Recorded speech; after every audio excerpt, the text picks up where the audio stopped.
Hungary நாட்டின் வரலாற்றை கிறிஸ்தவ அடித்தளத்துடன் இணைத்த மாமன்னர்.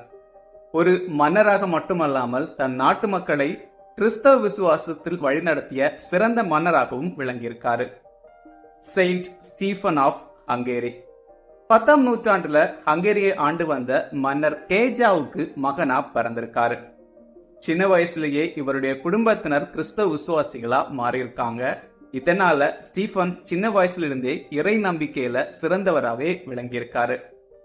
ஒரு கட்டத்துல இவருடைய தந்தை இறந்து போக அரச பொறுப்பை ஏற்றிருக்காரு ஸ்டீஃபன். தன்னுடைய நாட்டுல அமைதியும் ஒற்றுமையும் நிலவ கிறிஸ்தவ மறையை வளர்க்க ஆரம்பிச்சிருக்காரு. ஹங்கேரி நாட்டின் அரசு மதமா கிறிஸ்தவ மதத்தை அறிவிச்சிருக்காரு. ஆலயங்கள், துறவர மடங்கள் மற்றும் ஏழைகளுக்கு தங்கும் விடுதிகளை கட்டி கொடுத்திருக்காரு ஸ்டீஃபன். இவருடைய நற்செயல்களை பார்த்த திருத்தந்தை 2ஆம் சில்வஸ்டர் இவரை ரொம்பவும் பாராட்டியிருக்காரு. இதனால மேலும் உற்சாகமடைந்து பல நற்செயல்களை செய்திருக்காரு ஸ்டீஃபன்.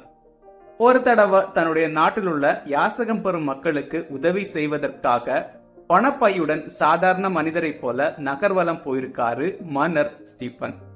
இவர் யாரென்று தெரியாத அந்த யாசகம் பெறும் மக்கள் இவரிடமிருந்து பணப்பையை பிடுங்கிக் கொண்டு ஓடியிருக்கிறார்கள்.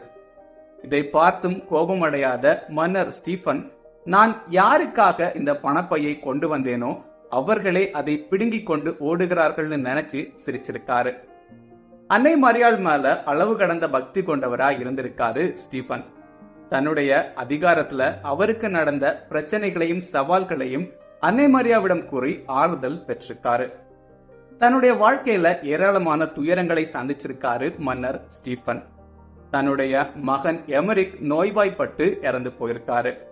எமரிக்கும் ஒரு புனிதர் அப்படிங்கிறது குறிப்பிடத்தக்கது. மகன் இறந்ததுக்கு பிறகு இவருடைய உறவினர்களிடையே அரியணையை கைப்பற்ற போட்டி ஏற்பட்டிருக்கு. இதற்காக ஸ்டீஃபனை கொலை செய்யவும் திட்டம் தீட்டியிருக்காங்க.